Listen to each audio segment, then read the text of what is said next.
Salut les amis. Vous le savez certainement, hein, il y en a parmi nous qui font du long range, qui font de la vidéo en multi assez loin, et qui aiment bien avoir la sécurité de liaison. Si tu mets une vidéo en 1.2, le 2.4 il aime pas. Bon, ben, je vais vous parler d'un module 433 MHz. C'est le Wolfbox. Le voilà.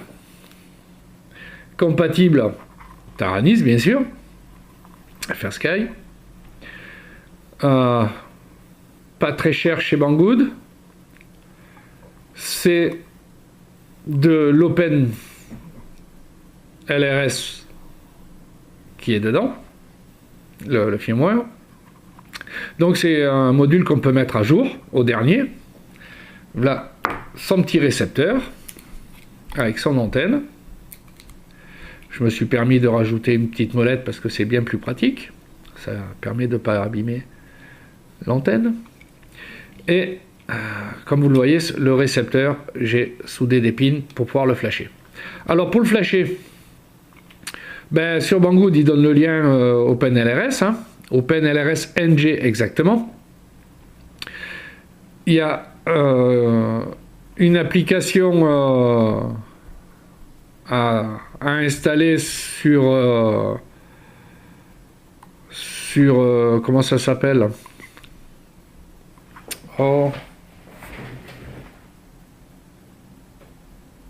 Sur Chrome. Voilà, voilà, cherchez. Voilà, j'ai eu un trou là. C'est plus un trou, c'est un... Oui, c'est sur Chrome, une application à télécharger. J'ai suivi le tuto et ça ne fonctionnait pas. Impossible de le flasher. Alors attention, il faut un FTDI qui ne sorte que 3,3 V. Pas du 5 volts parce que le bazar ne le supporte pas. Le module ne le supporte pas, ni le récepteur. Toujours brancher les antennes obligatoirement. Sinon, ben, vous fumez les bazars. Alors, ça serait pas cool. Et j'ai cherché sur le net et tout. Pourquoi je n'y arrivais pas? Et puis, ben, j'ai trouvé la solution. Donc, ben, là, vous avez les pins pour brancher le FTDI. Et j'ai pas branché la masse. On ouvre l'applique, on fait pour la mise à jour. On va chercher les bons firmware et au moment quand on lance bon, faut choisir le port com, mais le port com c'est le FTDI. Donc, et quand on lance la mise à jour, j'ai rebranché la masse et boum, ça a passé. Donc le reset là, sur le module n'a pas l'air de fonctionner. Pas grave, j'y suis arrivé en faisant comme ça. Pareil pour le récepteur. Après, on fait l'arrangement qu'on veut, le nombre de voix et tout, on règle tout. Et d'origine, j'avais que les 8 canaux de valide, c'est tout. Et là, j'ai vu qu'il y avait marqué PPM sur le canal 5. Donc, il n'y a pas d'SBus sur le récepteur. C'est que du PPM. Et je me suis mis le PPM en voie 5. J'ai fait les réglages qui sont préconisés. C'est-à-dire mettre l'émetteur, le module émission, en 12 voix. Après, bah, il suffit de le brancher sur la radio.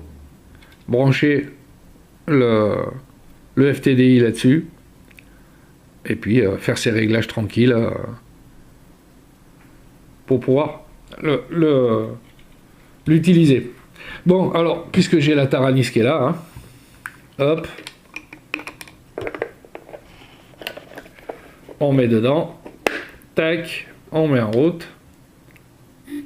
Alors, je signale que je suis au dernier firmware, le 2.2.1, hein, puis que j'ai légèrement bricolé la truc, parce que trop de 3 voix tue le 3 voix. Donc, moi, j'ai rajouté 2 voix. Activé. Alors, ben, on va aller choisir le modèle. Moi, je vais mettre ça sur le Raptor. Voilà. sélectionner modèle. On va aller... le Raptor, le Ranger, pardon, excusez-moi. Oh là là. On va aller sur la conf modèle. On va, comme je l'ai fait là, on éteint le module interne et le module externe, on le met en ppm et bien de... Ah, là je l'ai mis en 8, c'est 12 qu'il faut. Voilà.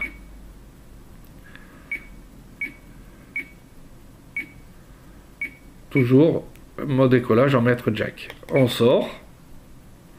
Alors, j'ai prévu un petit cerveau, un petit pack d'AQ 4V8.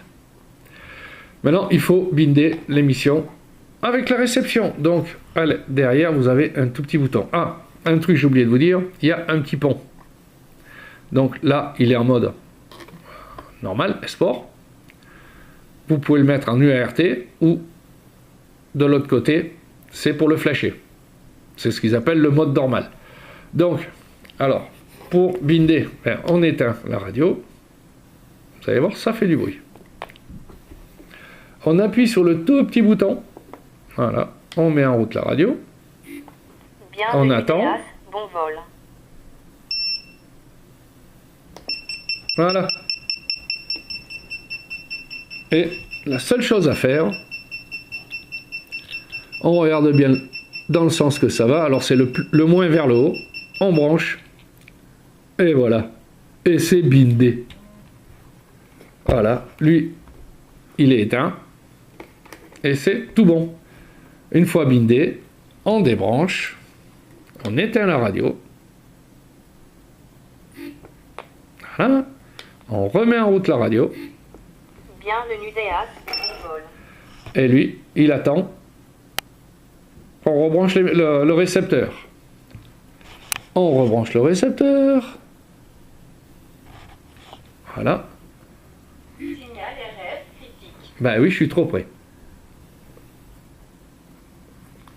Voilà. Et si je branche... Voilà. Et ça fonctionne.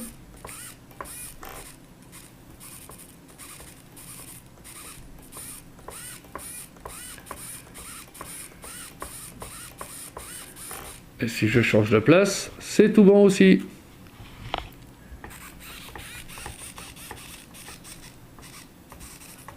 Voilà. Bon. Après, je vais peut-être le mettre à 10 voix. Voilà.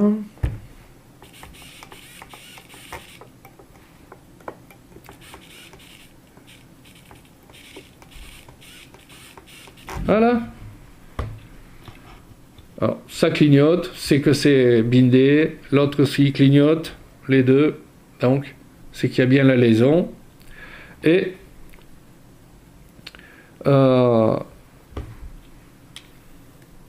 il peut y avoir une télémétrie dessus. Il faudra que je recherche la télémétrie parce que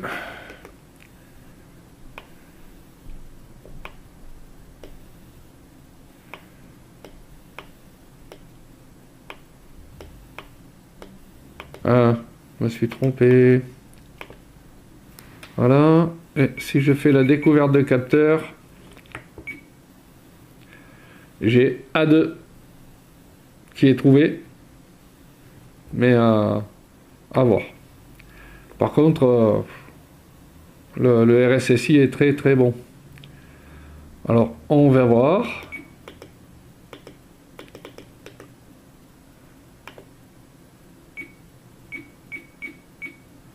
Si je le mets à 8...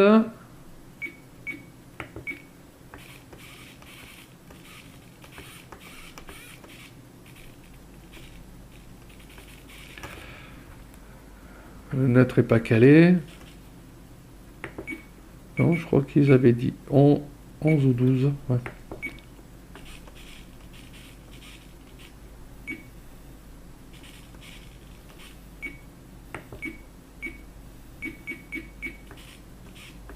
Voilà. Voilà. Donc, bientôt les effets, je vais le monter sur le Raptor, le Ranger. Et ben, bientôt les essais, dès que le temps le permet. Parce que là, franchement, avec les grosses températures négatives qu'on a dans les Vosges en ce moment, c'est pas très très rigolo. Voilà, là il vous dit, voilà, plus de télémétrie.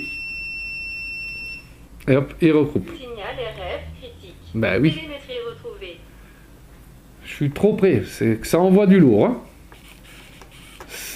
Alors, contrairement aux vidéos que vous pourrez trouver, il parle toujours des modules 1 watt de puissance. Hein? Récepteur encore sous tension. Ah oui, merci de me prévenir. Voilà, il y est plus. Plus de télémétrie. Et ils se sont aperçus que il faisait steak. Hein. Il chauffait énormément et grillait. Donc, les modules maintenant sont en 500 milliwatts, pardon. Et vous pouvez les repasser en 1 watt. Il faut l'ouvrir et remplacer une résistance. Mais c'est très fortement déconseillé. Je vous dis, il fait steak, il grille. Voilà. Bon, bien bientôt les essais. Hein. Et puis, on va essayer de faire un peu du range, voir jusqu'où on peut aller avec. Allez, sur ce les amis. Ciao.